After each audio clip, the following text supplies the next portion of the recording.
In today's video, I'm sharing with you how I made this really sweet, handmade, mixed media sketchbook. And I made it from an upcycled Manila folder. And the really fun thing is that when I bound the book, half of the pages were already filled. So I'm going to show you how I did that.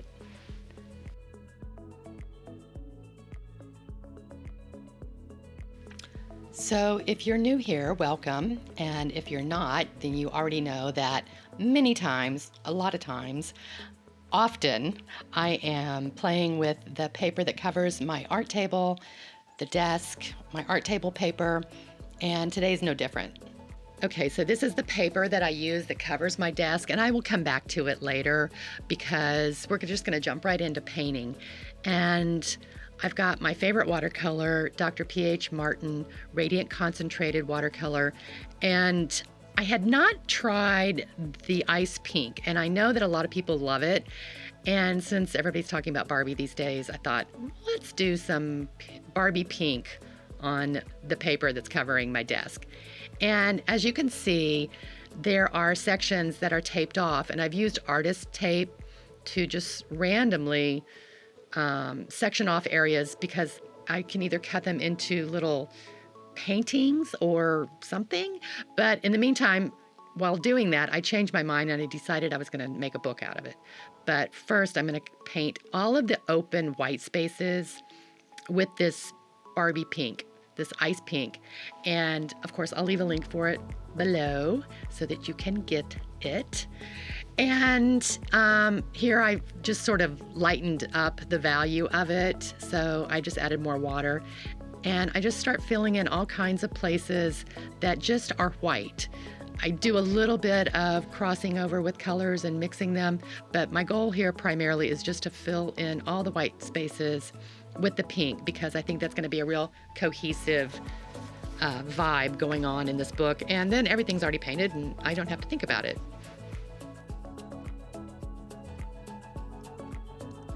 Here, I'm just using the very end of the paint. I'm not going to add more paint to the palette. I'm going to water it down and just make it work, spread it out throughout all of the areas that are still left, and maybe do a little bit of layering and just use it all up.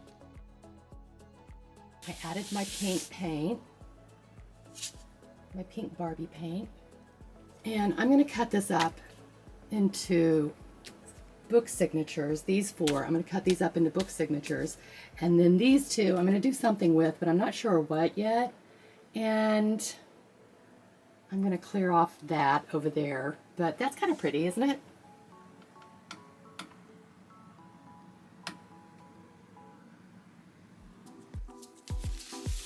So since I kind of like this a lot, I want to replicate this. I feel like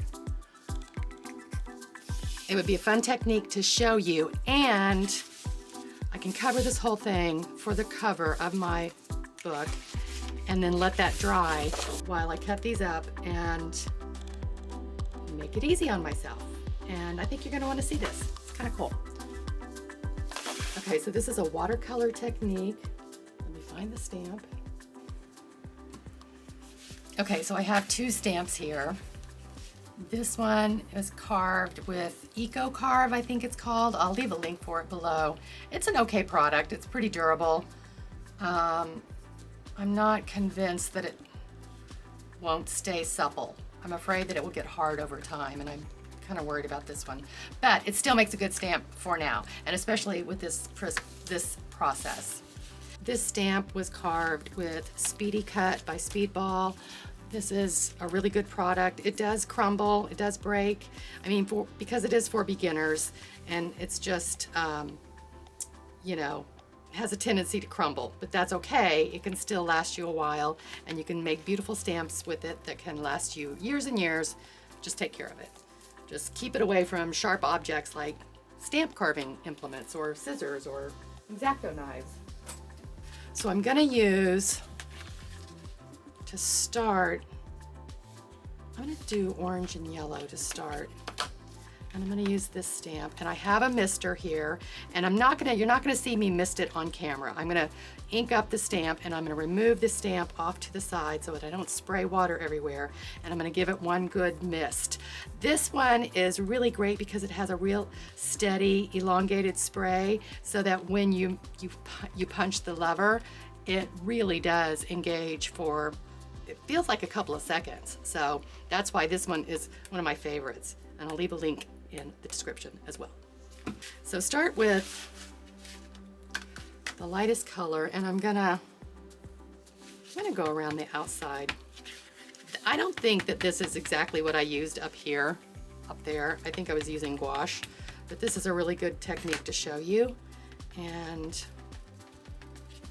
the ink pads make it really easy to do so. So I'm gonna pull it off away from my desk, and I'm gonna hold the stamp right underneath the sprayer. I'm gonna give it one steady spray, one mist, and then I'm gonna make the impression, and it's gonna result in sort of a watercolory look.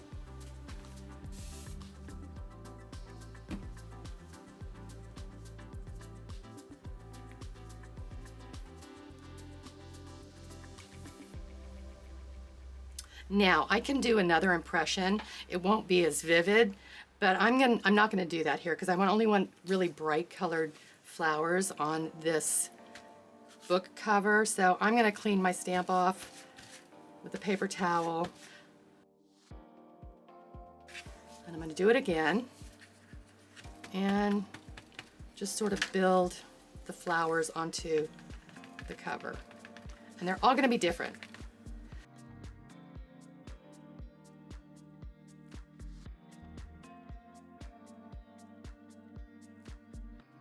It still has a lot of water, and I'll show you what it looks like if I do a second impression. So I'm going to add water, but no more ink.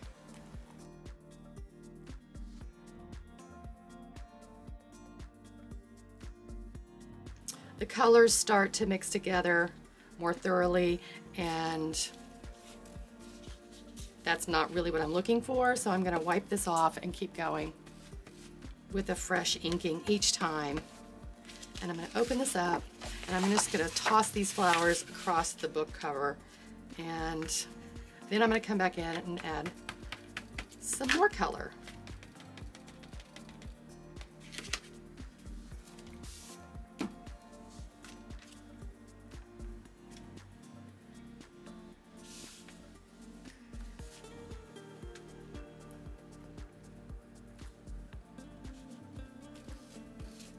I really hate to wipe off that extra ink, and that's why I always end up stamping things like that off on my art table paper, because that's where I'm able to salvage the ink and the impression and make more things come from one thing,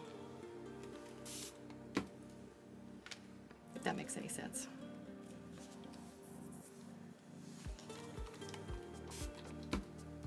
Yeah, I'll give it another second impression. Don't really worry about how the ink gets distributed on the stamp, because the water is going to take care of the movement of the inks and the way that they're going to come in contact with each other. And it will be magic.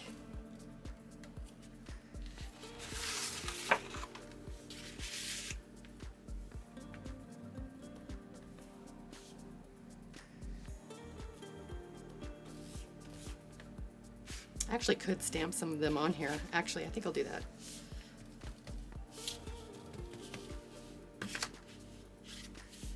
You can see a little bit of the yellow ink starting to incorporate on the orange pad, but if you have a re-inker, that's not that big of a deal. Or you can just sort of wipe it gently off on a clean piece of paper.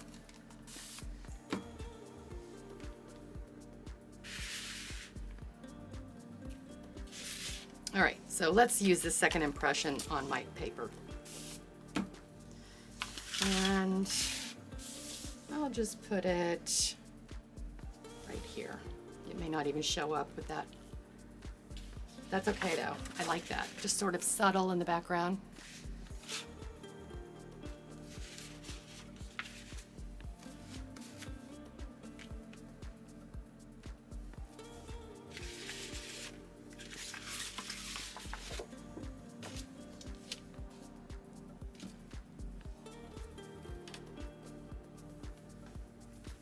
I didn't miss that one a second time.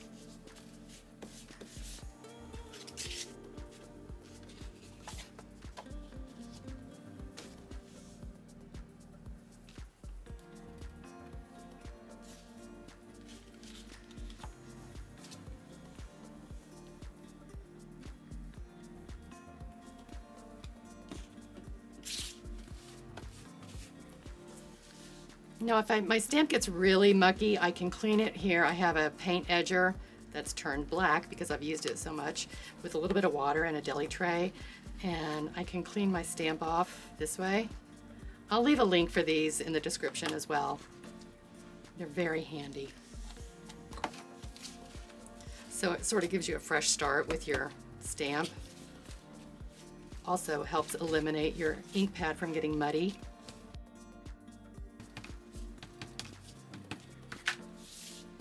Oh, I have another stamp. I should use that. I forgot about my other stamp.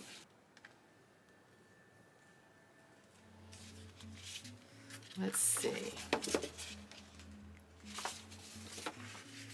I'm just going to put one right there and be done with it. Then I'm going to move on to the pink. Probably pink and purple, or pink and red.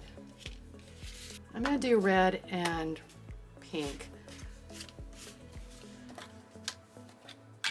And again, I'm going to start with the lighter color.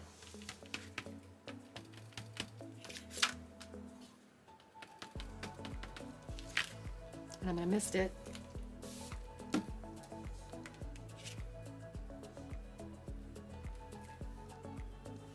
And since this is such a darker value, I think getting a second impression on this one will take me farther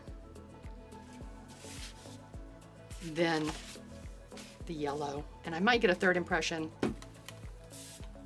on my paper. And I did.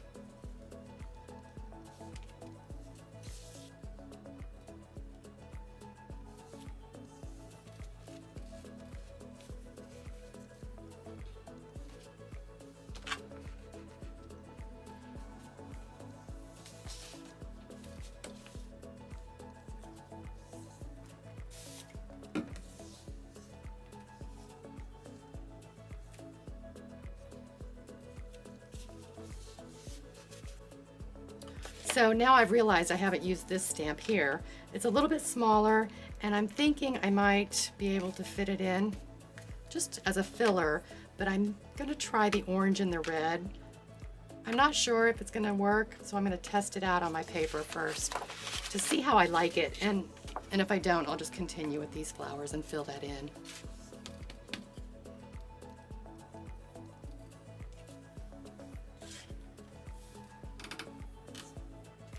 No, I think I'm not going to use it. It's pretty, but it's not calling me. Get a second impression of it before I clean it, though. All right, so I'm going to just stick to the pink and red.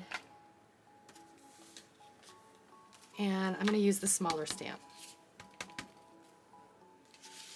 It's a very subtle difference. But I know it's there. No, I didn't. Oh, that's okay. It's fine. I was worried about not stamping on the other side of the spine, but I think it's fine.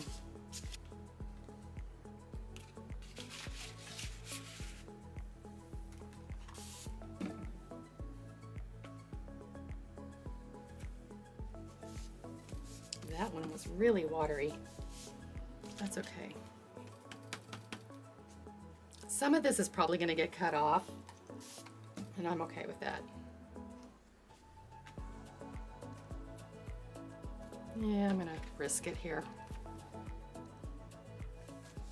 get a third impression. I'm going to fill in right here and right here. And then the edges I can come in later once I know where I'm going to be cutting. And just add a few extra filler flowers if I need to. I don't want to do too much stamping and then have it all get cut off. So where did I say? I'm going to put it here. And here.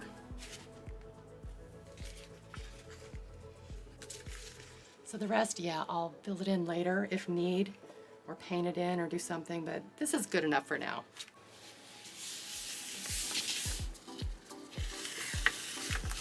So I'm going to take this off very carefully, this artist tape.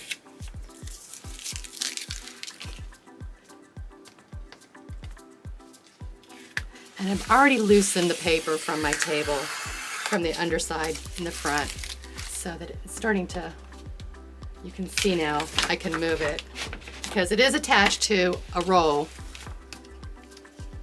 on the wall behind my desk.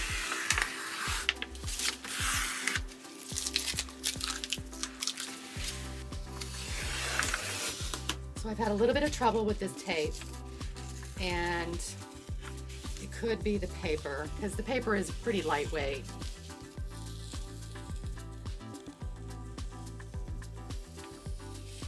But trying to go slow is much better than going fast, and then it really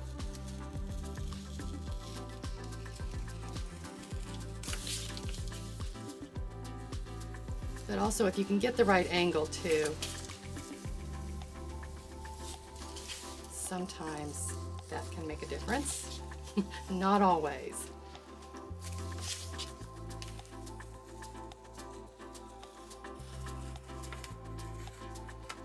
Okay, so I already have a cutting mat underneath here, so I'm just going to cut this away, and I'm just going to cut it. I'm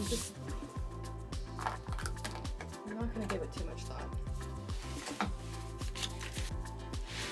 So I'm just going to kind of push it back a little bit.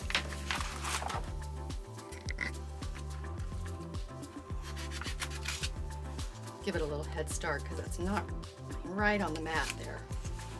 So I'm going to just sort of freeform it here.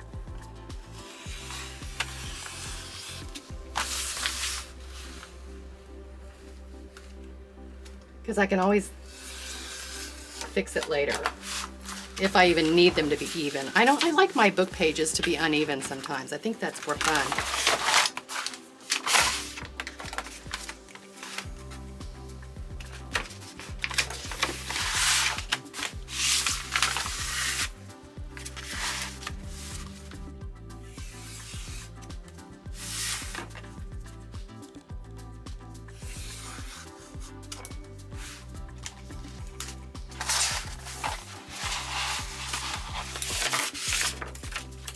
Okay, so now I have, I'm going to cut these into a pair, these into a pair, these into a pair, and these into a pair, and I'm going to leave these two individual because they're a little bit wider, and I think I might use them as end papers.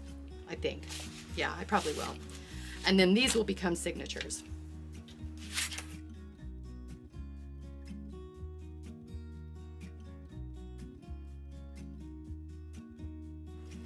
First, I have to cut this away from the roll because it's still attached to the roll behind my desk.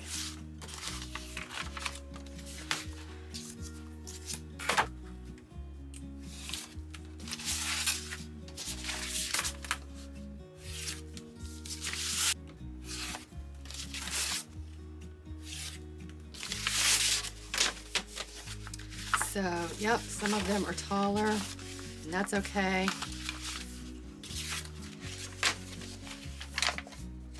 Because it's going to be sort of a mixed media sketchbook, and I'm going to be adding things to it, so that's fine. It doesn't have to be anything perfect.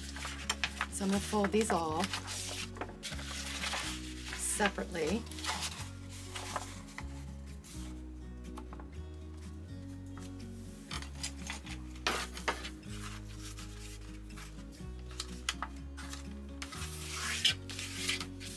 And when I fold, I try to get it as evenly as possible on both the ends and the tops and the bottom.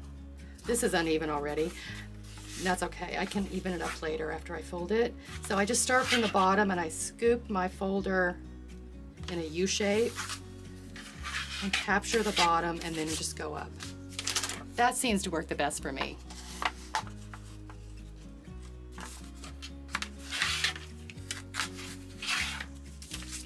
Now some of these I might turn the other way. Maybe I want the fold to be a mountain fold instead of a valley fold, you know, depending on what I want to put together.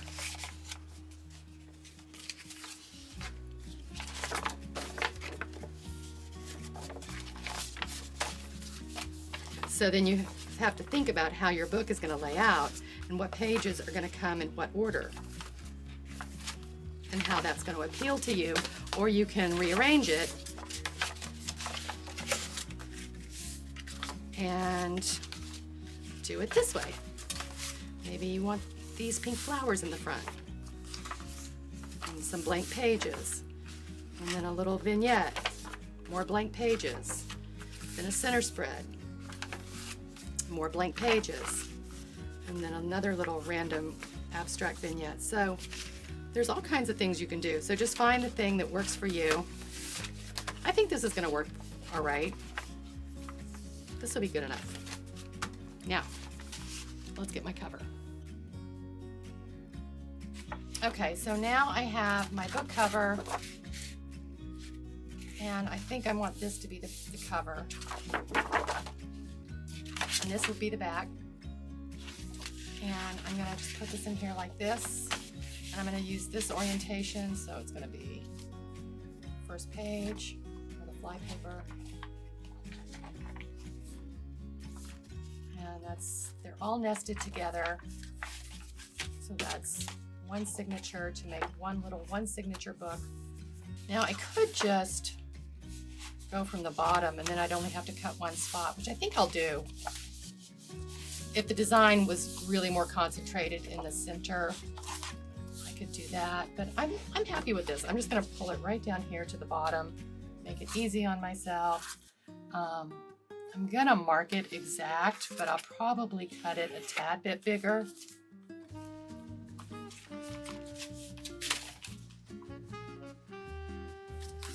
Just to give myself a little bit of space if I decide to do something interesting. Now, I could glue these down, and I think I will before I bind it.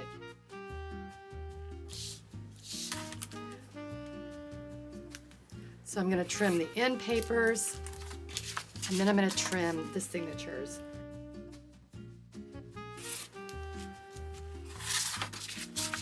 Trim all of the white off of it so that, but I'm not going to trim on the fold, just on these three sides.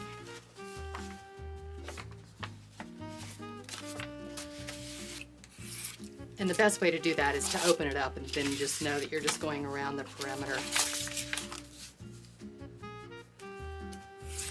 And again, I'm not worried about it being super even because I like that unevenness. It just works. And even if the fold is uneven, that's okay too. And then I'll just keep going. Okay, so they're all cut up. I have them nested in the orientation that I want. Let's get this out of the way. Now I'm going to do the inside of the book cover called the end papers. So I can see that I've gained myself a little bit of space around the outside of the book, and that's perfect. So I'm going to cut this out, and then I'm going to glue these inside. Move that. I'm going to glue these onto the end papers inside the book, and since they don't fill up the whole edge, I pulled from my little pocket folder of stamped paper these cute daffodils, and I'm going to fill in along the bottom, and you'll see how I do that.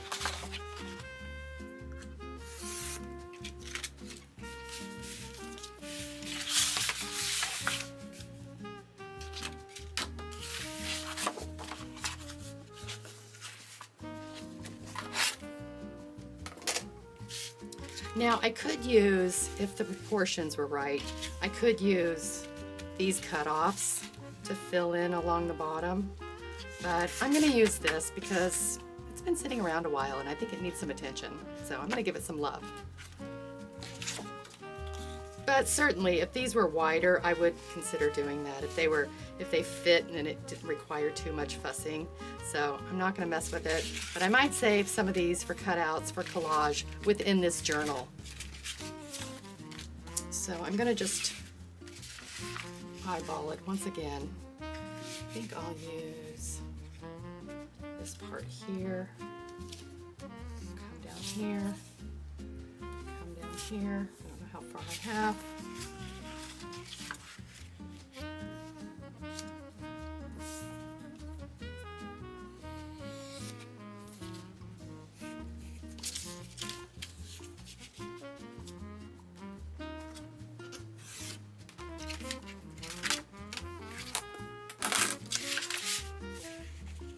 And I'll just glue it right here. Perfect.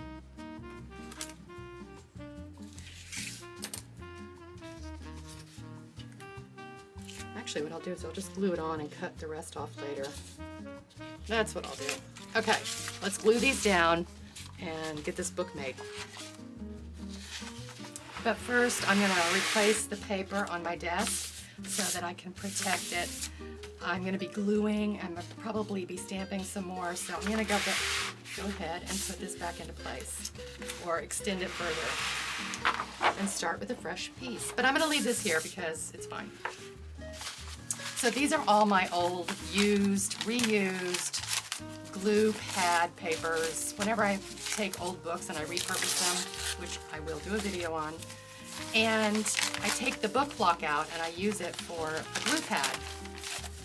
So, and I use them again and again. I try not to let them get stuck together, but they do. And you'll see how that happens. But I get them all ready. Make sure they're not too stuck together because that can slow me down. I don't have that much gluing to do, so that's okay.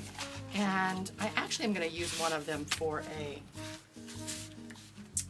glue palette. So I'm using the Neutral pH adhesive by Line Co. I'm just going to use a little synthetic brush.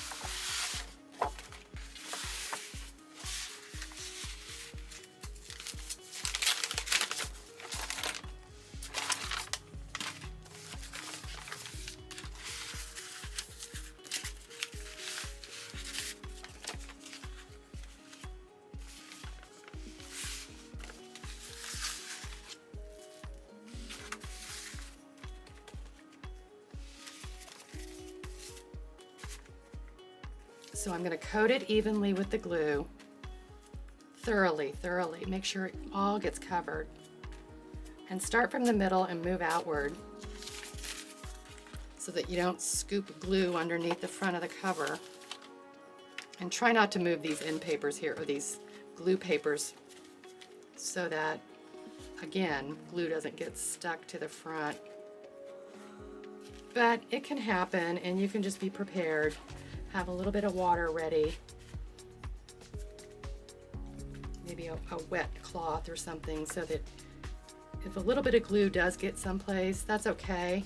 You can wipe it away with a wet cloth quickly and with very little agitation. Just do it quickly and clean it up and don't fuss over it too much.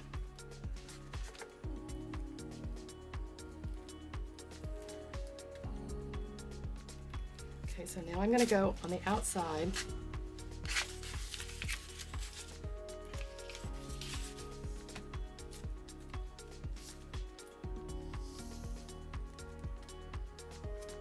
Pushing outward, making sure that the edges have enough glue, because that seems to be the places where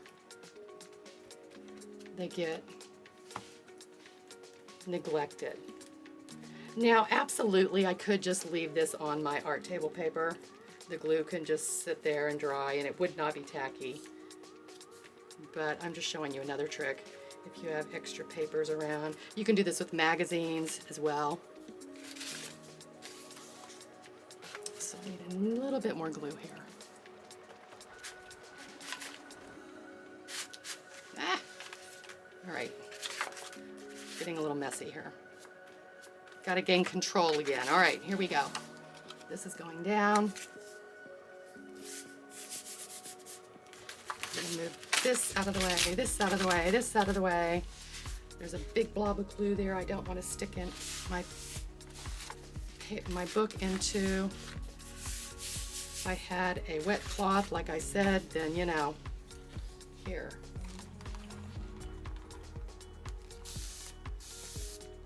So I have a wet cloth. I'll just kind of wipe that up. Still got a little bit of glue here. Some of this has already started to dry, so I'm going to reapply right here on the edge just to make sure it's nice and wet. And it is too big, and that's okay, because I will cut it away later from the other side. So I'm gonna just kind of iron this down a little bit.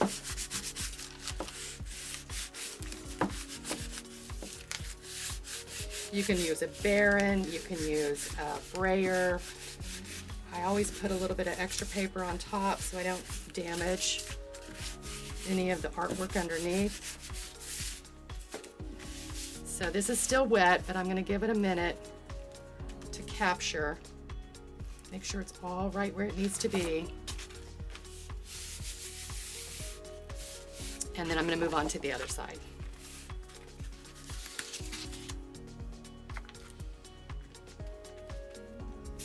This really is the point where you don't want to lose your patience. Just keep applying the glue. Give yourself time to get it thoroughly applied. And I may need more actually, so what I might do,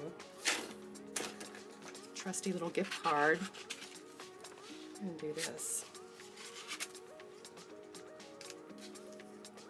That way I don't have to pull out any more glue.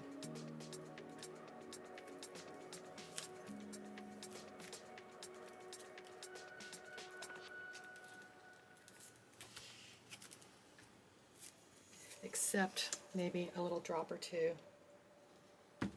Then it's more controlled.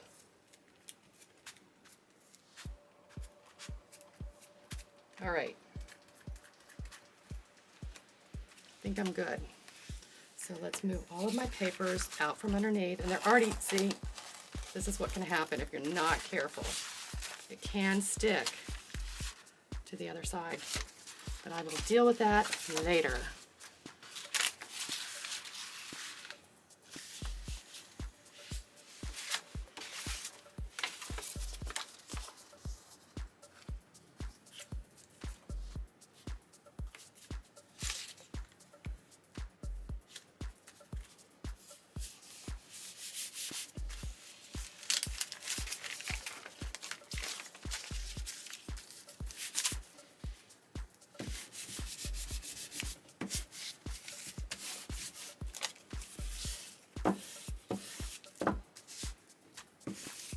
I got this at a flea market and I thought it was perfect to use as a burnishing tool.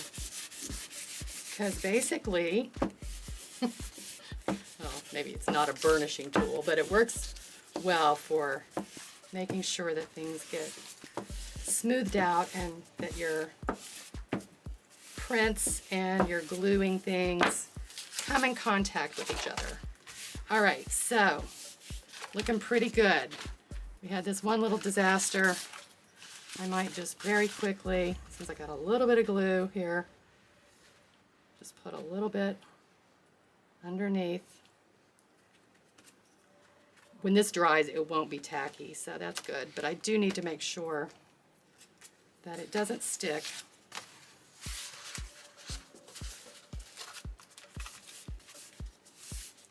So I'm going to use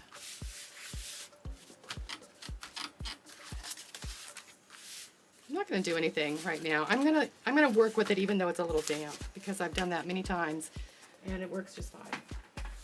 You could wait for it to dry, but I'm not going to do that. Okay, so I'm going to trim this off and then I'm going to bind the book.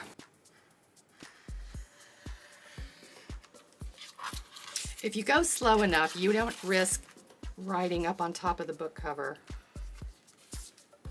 But just pay attention and don't worry if mistakes happen, because that's just part of the process. To make no mistakes, you wouldn't be having any fun. Okay, so this is kind of damp, but that's okay. I'm going to go ahead and bind the book anyway. I've already got a scar here. That's okay. I don't care. Moving on. All right, so I've got my book. I've got it ready to go. I'm going to get out an awl and a needle and some waxed linen, and I'm just going to bind it. So, okay, so I have an awl. I'm going to use a clip too, just to have in case. If you don't have an awl, you can use like a straight pin, if you have like a heavy duty straight pin maybe, or even like a safety pin. I'm gonna use pink because, you know, and this particular one isn't very, I don't know what the weight of this one is, but it's kind of thin compared to some of my other bookbinding threads, which is a little bit thicker. But I'm gonna use this pink, and so I'm going to go 3 times the length of the spine and then give myself a little bit more just because. And I'm going to get a bookbinding needle. Okay, so I have some waxed linen and a bookbinding needle, which can be like a tapestry needle, just a real blunt nose, a blunt point, and a big enough eye to hold the waxed linen. And this book board, or this book cover, I'm risking it because the spine is not reinforced. I don't care. I'm going to make it anyway, and it's going to be fine. I've got my signature. It's just one signature of 4 pages, nested the way I want them, and they're nice and snug. I'm going to line them up right on the edge of the spine. I'm going to open it up to the center fold, and I'm going to clip it here just to kind of hold it in place. I might give it another one too. This might be more secure. I don't know if it, yeah, okay. So just to hold it in place, and I'm going to put 3 holes here, and I'm going to start in the middle, and it doesn't have to be perfect, so I'm not even going to mark it. I'm just going to eyeball it. I'm going to start in the middle. I'm going to fold over, and I'm going to push it through the whole thing, the book board and the signatures. Then I'm going to go up with about 1.5 inches or 1.25 inches down from the top of the spine. I'm going to do another one here, and then I'm going to do it on the opposite end here and push it through. And I think that'll be good. I think that'll be fine. So now I have my threaded needle. My knot is going to be inside my book, so I'm going to start on the inside, and I'm going to go all the way through. If I can get, yeah. It can shift on you a little bit, and that's okay. And then just leave a little bit. And I'm going to come to the top, or you can go in the opposite direction. You can go to the bottom. But I'm going to go to the top and push it through the top. I'm going to go all the way down to the bottom.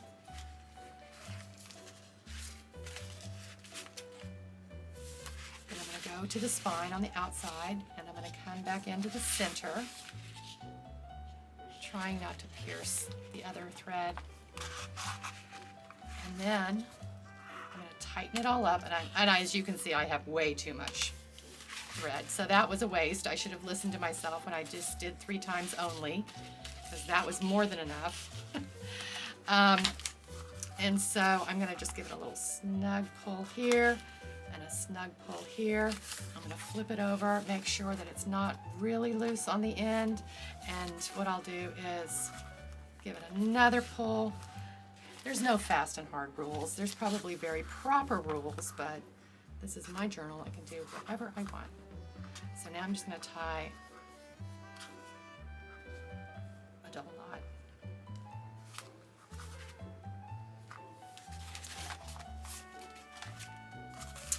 And then do it again. So before I forget, I want to let you know that the paper is going to be listed in my description below, so you know how to find it. And trim off the extra. Don't trim it too close. And I kind of just burnish that down with my fingernail to kind of make it nice and tight. And we have a book. We have a little sketchbook that we made, and we can add to it, and we can build collages in it, we can paint in it, we can sketch in it. There's just so many great ideas. And so what I'm going to do now is I'm going to put it under some heavy books and let it just kind of dry. There's no exposed glue, so it shouldn't stick together. But I'm really happy with it. I think it turned out nice. So that's it for today's video. I know it was a long one, but it was necessary. And if you haven't done this yet, please do so that you can see me in the next video.